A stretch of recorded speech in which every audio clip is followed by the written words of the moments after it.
ഉൽപ്പത്തി പുസ്തകത്തിലുള്ള വായന 30-ാം അധ്യായം. താൻ യാക്കോബിന് മക്കളെ പ്രസവിക്കുന്നില്ലെന്ന് കണ്ട് റാഹേൽ തൻ്റെ സഹോദരിയോട് അസൂയാലുവായി. അവൾ യാക്കോബിനോട് പറഞ്ഞു, എനിക്ക് മക്കളെ തരിക, അല്ലെങ്കിൽ ഞാൻ മരിക്കും. യാക്കോബ് റാഹേലിനോട് കോപിച്ചു പറഞ്ഞു, നിന്നിൽ നിന്ന് ഉദരഫലം തടഞ്ഞ ദൈവത്തിൻ്റെ സ്ഥാനത്താണോ ഞാൻ? അവൾ പറഞ്ഞു, ഇതാ എൻ്റെ ദാസി ബിൽഹ, അവളെ പ്രാപിക്കുക. അവൾ എൻ്റെ മടിയിൽ പ്രസവിക്കട്ടെ. അങ്ങനെ അവളിലൂടെ ഞാനും പുത്രലബ്ധിയാകും. അവൾ തൻ്റെ പരിചാരിക ബിൽഹായെ അവന് ഭാര്യയായി നൽകി. അവൻ അവളെ പ്രാപിച്ചു. ബിൽഹ ഗർഭം ധരിച്ച് യാക്കോബിന് ഒരു പുത്രനെ പ്രസവിച്ചു. അപ്പോൾ റാഹേൽ പറഞ്ഞു, ദൈവം എന്നെ വിധിക്കുകയും എൻ്റെ സ്വരം കേട്ട് എനിക്കൊരു പുത്രനെ നൽകുകയും ചെയ്തിരിക്കുന്നു. അക്കാരണത്താൽ അവൾ അവന് ദാൻ എന്ന് പേരിട്ടു.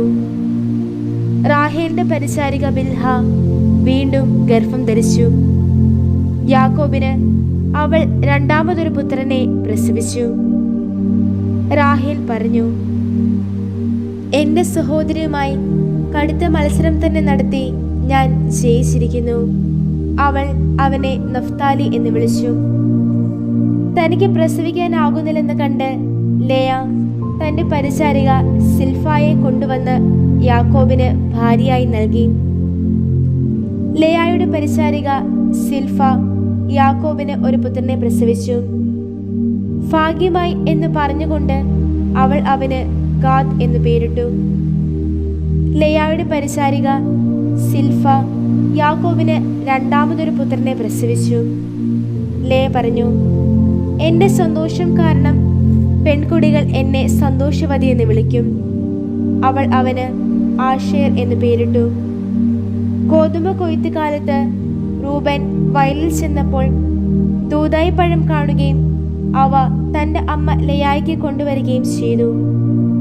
അപ്പോൾ റാഹേൽ ലേയയോട് പറഞ്ഞു, നിന്റെ പുത്രന്റെ ദൂതായി പഴത്തിൽ നിന്ന് സദയം എനിക്കും തരിക. അവൾ പറഞ്ഞു, എൻ്റെ ഭർത്താവിനെ നീ കൈയടക്കി വച്ചിരിക്കുന്നത് നിസ്സാര കാര്യമോ? എൻ്റെ മകന്റെ ദൂതായി പഴവും കൈവശപ്പെടുത്തണമോ? റാഹേൽ പറഞ്ഞു, അതുകൊണ്ട് നിന്റെ മകന്റെ ദൂതായി പഴത്തിന് പകരം അദ്ദേഹം ഈ രാത്രി നിന്റെ കൂടെ ശയിച്ചു കൊള്ളട്ടെ. യാക്കോബ് വൈകുന്നേരം വയലിൽ നിന്ന് വന്നു.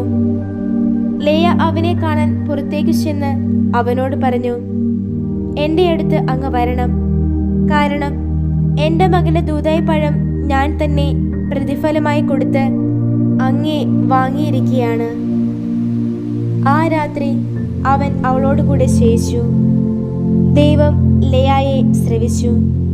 അവൾ ഗർഭം ധരിച്ച് യാക്കോബിന് അഞ്ചാമതൊരു പുത്രനെ പ്രസവിച്ചു. എൻ്റെ പരിചാരികയെ ഭർത്താവിന് കൊടുത്തതിന് ദൈവം എനിക്ക് പ്രതിഫലം തന്നു എന്ന് പറഞ്ഞ് അവൾ അവന് ഇസ്സാക്കർ എന്ന് പേരിട്ടു. ലേയ വീണ്ടും ഗർഭം ധരിച്ചു. യാക്കോബിന് അവൾ ആറാമതൊരു പുത്രനെ പ്രസവിച്ചു.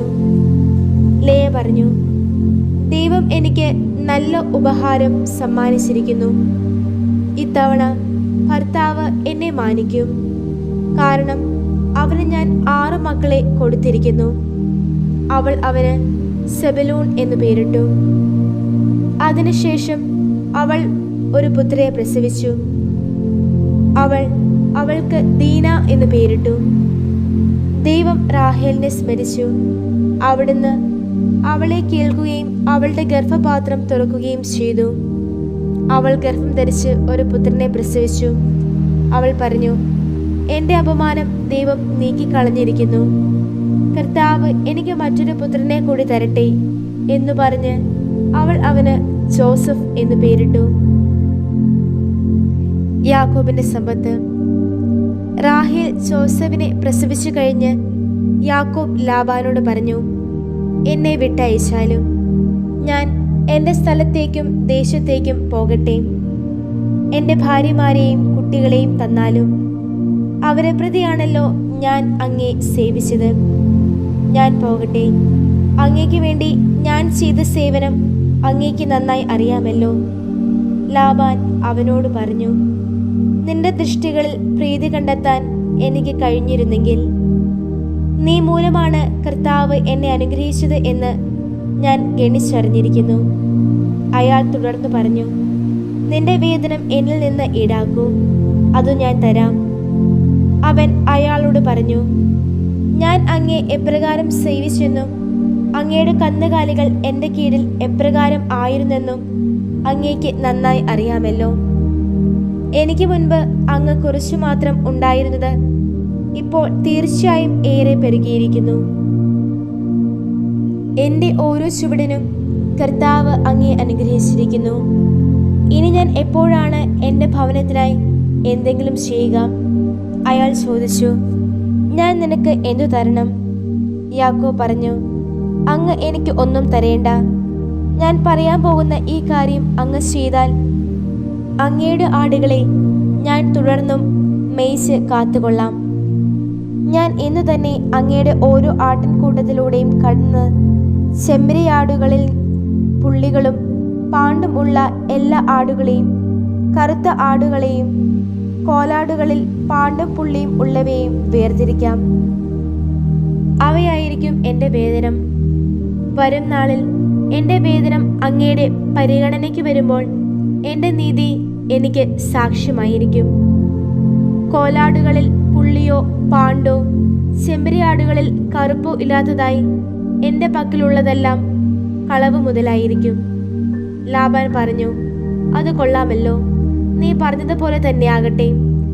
അന്നു തന്നെ അവൻ വരയും പാണ്ടുമുള്ള മുട്ടാടുകളെയും പുള്ളികളുള്ള എല്ലാ കോലാടുകളെയും അതിൽ പാണ്ടുകളുള്ള എല്ലാ വെളുത്തതിനെയും ചെമ്പരിയാടുകളിൽ എല്ലാ കറുത്തതിനെയും വേർതിരിച്ച് അവയെ തൻ്റെ പുത്രന്മാരെ ഏൽപ്പിച്ചു.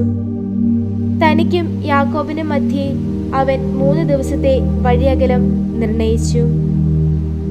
യാക്കോബാകട്ടെ ലാബാന്റെ അവശേഷിച്ച ആടുകളെ മേയിച്ചുകൊണ്ടിരുന്നു.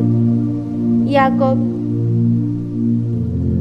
ഇലവിൻ്റെയും ബദാമിൻ്റെയും അഴിഞ്ഞിലിൻ്റെയും പച്ചക്കമ്പുകൾ വെട്ടിയെടുത്ത് കമ്പുകളിലെ വെളുപ്പ് കാണത്തക്ക വിധം തൊലിയുരിഞ്ഞു നീക്കി.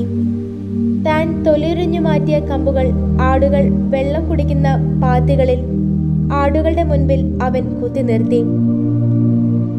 വെള്ളം കുടിക്കാൻ വരുമ്പോഴാണ് അവ ഇണചേർന്നിരുന്നത്. ആടുകൾ ഈ കമ്പുകളുടെ മുൻപിൽ ഇണചേർന്നു. അവ വരയും പുള്ളിയും പാണ്ടുമുള്ള കുഞ്ഞുങ്ങളെ പ്രസവിച്ചു. ചെമ്മരിയാടുകളെ ആകട്ടെ യാക്കോബ് വേർതിരിച്ച് ലാബാന്റെ കൂട്ടത്തിലെ വരയുള്ളതും കറുത്തതുമായ എല്ലാ ആടുകളുടെയും നേരെ നിർത്തി. അവൻ അങ്ങനെ തനിക്ക് വേണ്ടി പ്രത്യേകം ആടുകളെ സ്വന്തമാക്കി. അവയെ ലാബാന്റെ ആടുകളോട് ചേർക്കാതെ മാറ്റി നിർത്തി. കൊഴുത്ത ആടുകൾ ഇണചേരുമ്പോഴെല്ലാം അവ കമ്പുകളുടെ അരികിൽ വെച്ച് ഇണചേരേണ്ടതിന് യാക്കോബ് കമ്പുകൾ ആടുകൾ കാണെ പാത്തികളിൽ വെച്ചിരുന്നു. എന്നാൽ മെലിഞ്ഞ ആടുകളുടെ കാര്യത്തിൽ അവൻ അത് ചെയ്തില്ല. അങ്ങനെ മെലിഞ്ഞവ ലാബാന്റെയും കൊഴുത്തവ യാക്കോബിൻ്റെതുമായി. അവൻ അത്യധികം അഭിവൃദ്ധിപ്പെട്ടു. അവന് ധാരാളം ആടുകളും പരിചാരികമാരും ദാസന്മാരും ഒട്ടകങ്ങളും കഴുതകളും ഉണ്ടായി.